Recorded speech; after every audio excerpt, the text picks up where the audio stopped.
Blue Ash Crisis, a work in progress, by author, Jayce, ran, Prologue, first draft, The Crisis. Okay, looks like we got everything established. Let's get going with the mantra tech systems check, said a female voice over the radio. People work vigorously inside their offices framed by large paned glass windows. Just below at a shopping center, well-dressed customers make the roulette through carousel doors. A male voice comes over the radio with subtle static. We have light ready and waiting. People walk through the city slums surrounded by litter. It is dull, a monochrome brown. Torn posters line the walls of events long past. A man drops a few coins into a beggar's hands. He smiles up as the man just keeps walking.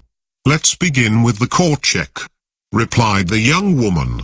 Billboards line every street. They shine down a dull haze of light while cars bustle through heavy traffic. A group of school children walks close to their teacher through a crosswalk.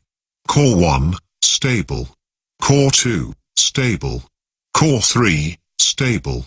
Core 4, stable, says the technician, followed by a heavy crackle of interference over the radio. Get that line clear, said a commanding voice over the radio. A click crosses the line as the technician says, I apologize, my cable was loose. There is a slight pause before he continues. Core 6, stable. A broken streetlight blinks yellow as a group of pedestrians walks through a crosswalk. The clap of thunder roars as rain fell from grey skies. Particle engine check. A few dots of blue orbs, like fireflies on a warm summer's night, light the unnatural darkness. Let me see here, grunts the technician. The snap of a plastic board cracks over the radio. Inside the control room, people dressed in white, grey suits manage many switchboards. Twisting knobs and looking at large holographic displays, the lab assistants work feverishly. Engines 1 and 2 okay. Let me see, engine 3 is okay. A satellite drifts inside the darkness.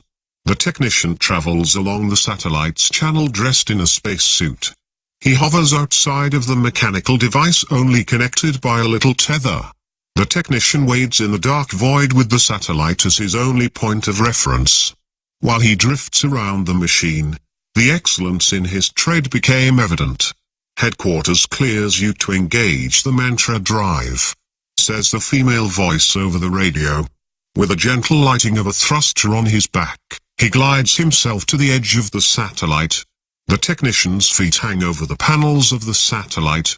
For a moment he hangs, gathering his footing. Drawing another tether from his side, he connects it to the side of the satellite. Grabbing hold of a round switch, he turns it slowly with absolute silence. Rods surrounding the satellite light up one by one with a red glow. Inside the control room, a man with brown hair stands up and points at his screen. Object spotted, Commander, he says. The girl at her desk begins to pull up the image. The computer system immediately begins to attempt to lock onto the object. Falcon 1, there is an object in the distance. Do you have visual? He turns and looks to see a twinkle in the distance. His suit suddenly displays a lock onto the object. I copy a visual. Falcon 1, do you have a read on the direction of the object? The twinkle becomes a flash, and the flash consumes everything in the darkness. A loud haunting crash blows the speakers on the other end of the radio. In the light, the satellite turns to nothing. In an instant, the man loses his space suit in the bright ray. His flesh flying away, and his bone turning to dust. Falcon 1, do you copy? Falcon 1, do you copy? We lost signal, Falcon 1. What's wrong out the Falcon 1? Asks the lady with a hint of concern. Today we remember the 20-year anniversary of the explosion that wiped out Blue Ash City. The disaster killed over 2.3 million people, reducing everything in its aftermath to rubble in an instant. The smoke from the explosion blocked out the sun for 3 days. It was the single most destructive disaster in modern history. A new city has formed in its wake. New Ash City, the world's technological marvel. We remember. In a flash the news anchor disappears into black. Yeah, we all heard it before," says the voice of a young girl with a view looking out over a suburban township. Blue Ash Crisis.